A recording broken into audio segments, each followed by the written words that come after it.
case you missed it.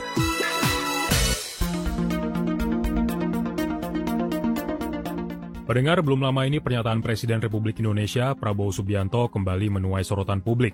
Ketika berpidato di acara puncak HUT Partai Gerindra di Sentul, Bogor pada Sabtu, ia melontarkan kata endasmu, sebuah istilah dalam bahasa Jawa yang berarti kepala kau, yang dalam konteks tertentu bisa terdengar kasar atau merendahkan karena merupakan ekspresi ketidakpercayaan, sindiran, atau ejekan. Sudah kita mulai bergelar sekian ratus, masih ada yang komentar. Iya, tapi belum banyak. Kalau nggak ada wartawan, saya bilang, ada orang-orang pinter. Kabinet ini kabinet gemuk, terlalu besar.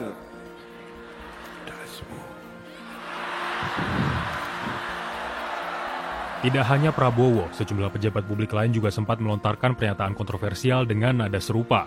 Ketua Dewan Ekonomi Nasional Luhut Binsar Panjaitan misalnya, pernah merespon kritik masyarakat terkait kondisi negara yang semakin sulit yang disuarakan lewat tagar Indonesia Gelap dengan mengatakan, kau yang gelap.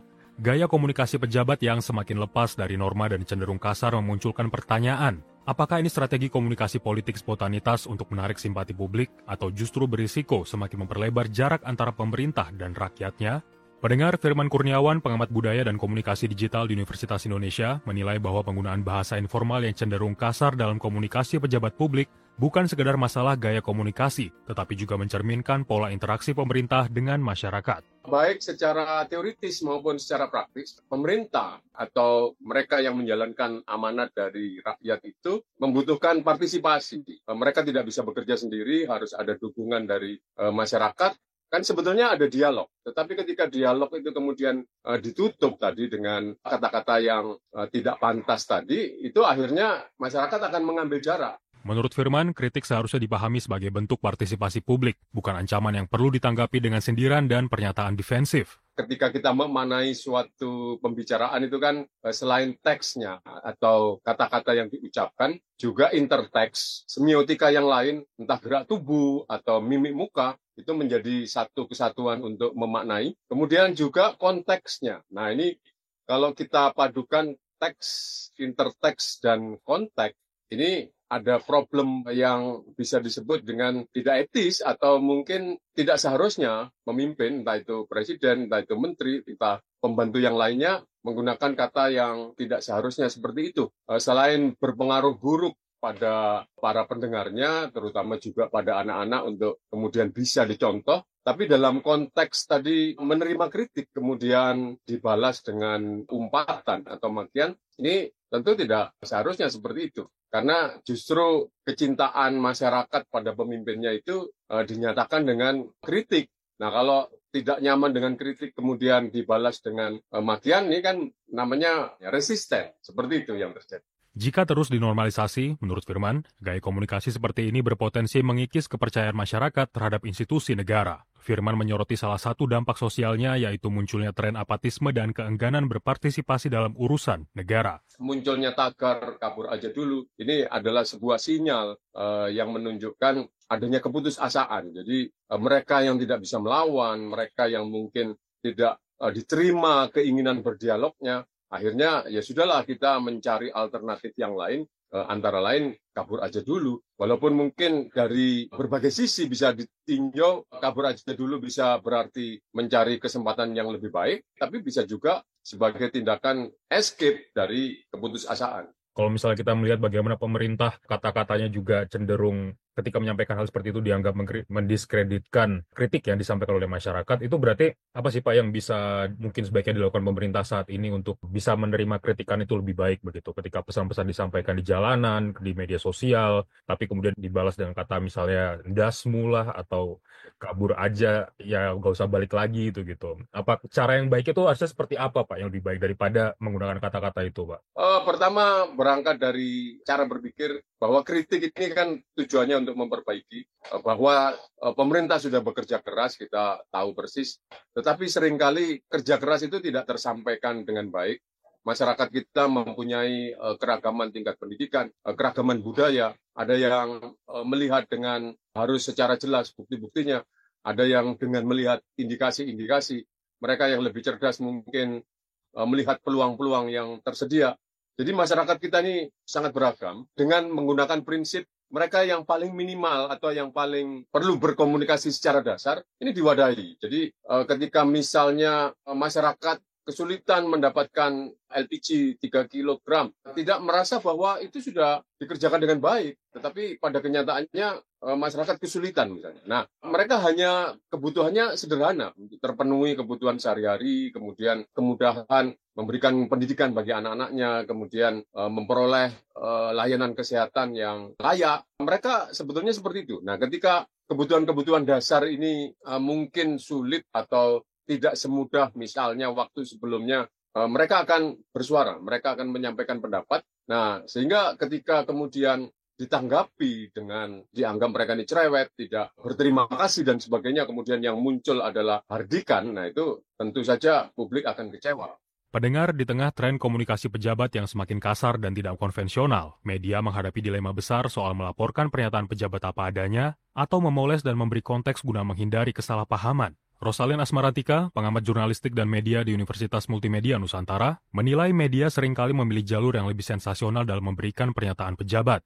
Media di Indonesia kebanyakan gitu memang melepasnya as it is aja. Jadi kayak cuplikan misalnya ada menteri gitu atau presiden mengeluarkan diksi-diksi tertentu gitu yang kontroversial atau yang bikin kita tercengang gitu ya, yang mungkin tidak sepantasnya dikatakan gitu. Nah, itu dilempar aja gitu sama medianya gitu. Nah, mungkin yang perlu dilakukan adalah put the context. Baiknya kan kayak misalnya let's say ada menteri bilang bahwa ya udah kalau misalnya mau keluar aja, nggak usah balik-balik lagi gitu ya, apa kabur aja dulu gitu, nggak usah balik-balik lagi gitu.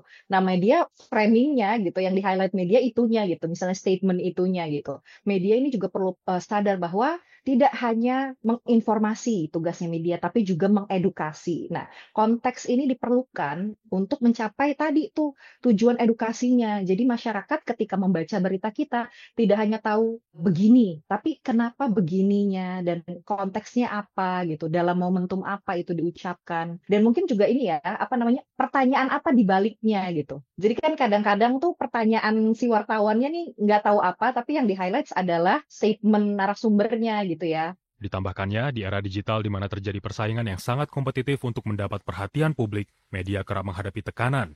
Media kerap terjebak dalam pola clickbait dan sensasionalism. Kebanyakan orang tuh menemukan informasi secara incidental news consumption gitu. Jadi konsumsi newsnya, konsumsi beritanya secara incidental yaitu di social media. Nah, ini saya bisa paham sih gitu. Kenapa sih akhirnya media cenderung sensational things yang diangkat gitu ya, kayak hal-hal yang wah kayaknya bisa memicu perdebatan nih, ini yang di-highlights gitu ya, atau clickbait gitu.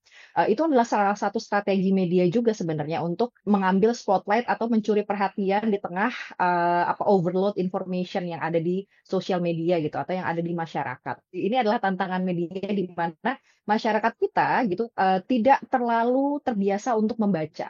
Sekarang orang attention span-nya short, jadi nggak bisa berlama-lama gitu ya. Medianya harus berinovasi di situ gitu. Gimana ada dua point of view di satu karya, tapi tidak panjang-panjang gitu. Ini ada dengan adanya perubahan gaya komunikasi sekarang mungkin ya yang lebih cenderung belak-belakan tadi dan cenderung langsung apa adanya begitu. Apa yang sebaiknya dilakukan jurnalis di lapangan dan redaksi khususnya kira-kira untuk menghadapi perubahan tren komunikasi politik ini? Kalau menurut saya sih tidak harus berubah ya. Lakukan saja apa yang selama ini dilakukan gitu ya.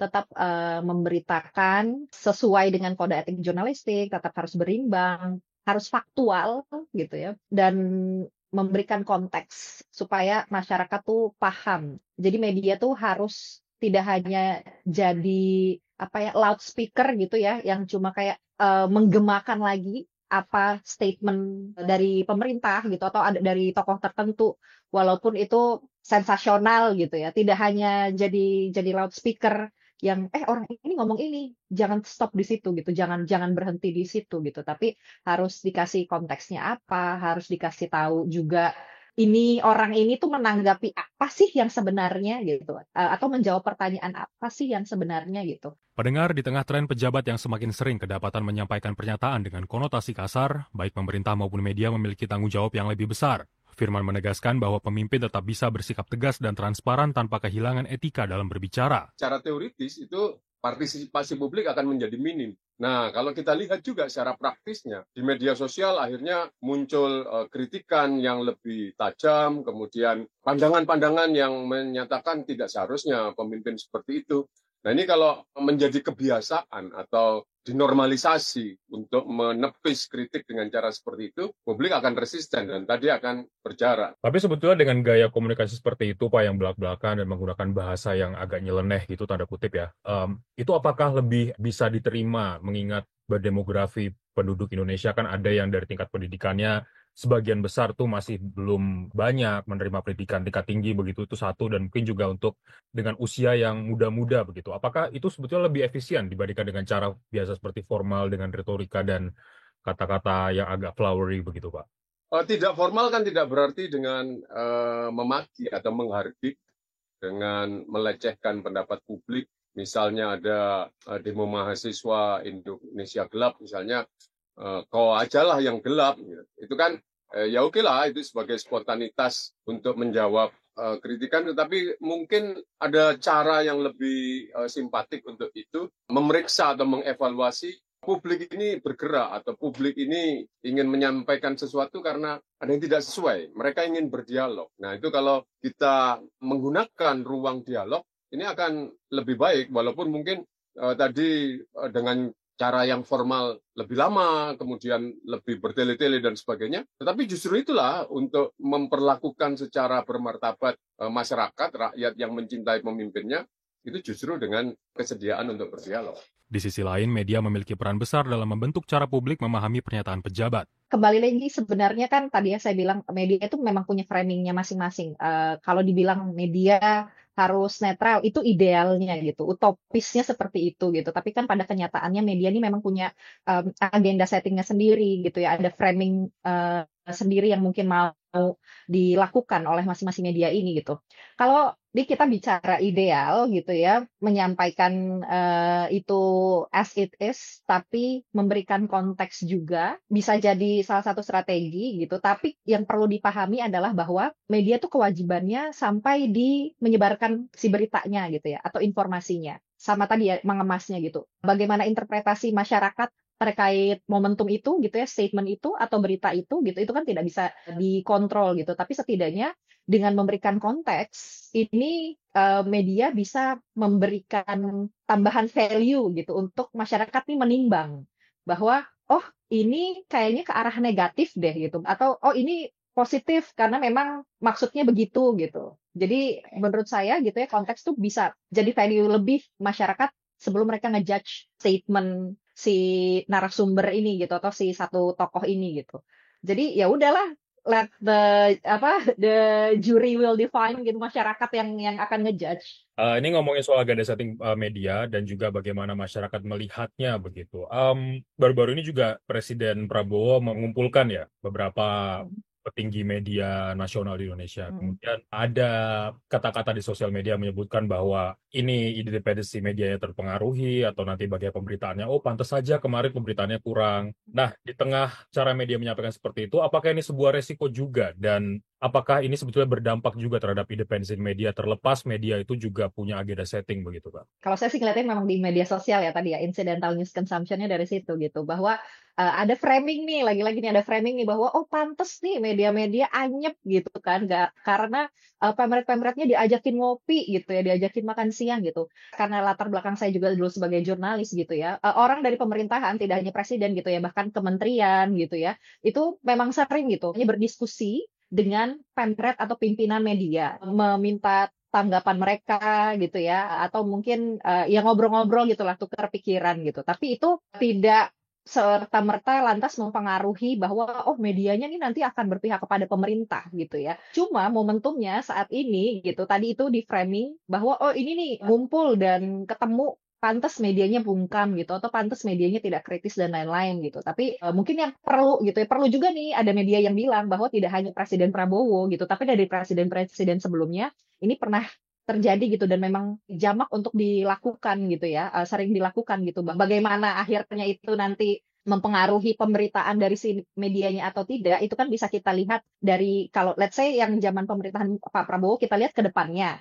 Tapi kalau yang sebelum-sebelumnya gitu ya, itu kita bisa lihat dari sejarahnya gitu. Apakah itu berpengaruh gitu. Tapi sejauh yang saya lihat gitu ya, medianya itu sendiri gitu, baik ya secara bisnis maupun politis gitu ya, memang sudah punya agenda settingnya sendiri gitu. Jadi kita lihat saja nanti apakah orang-orang yang diajak makan ini gitu ya, media-media dari yang pemretnya diajak ngopi bareng ini akan terpengaruh atau tidak di pemerintahan saat ini gitu. Karena ini adalah hal yang memang sudah terjadi di pemerintahan-pemerintahan sebelumnya juga. Dari Washington DC, Taris Sirziman melaporkan untuk VOA. The Voice of America.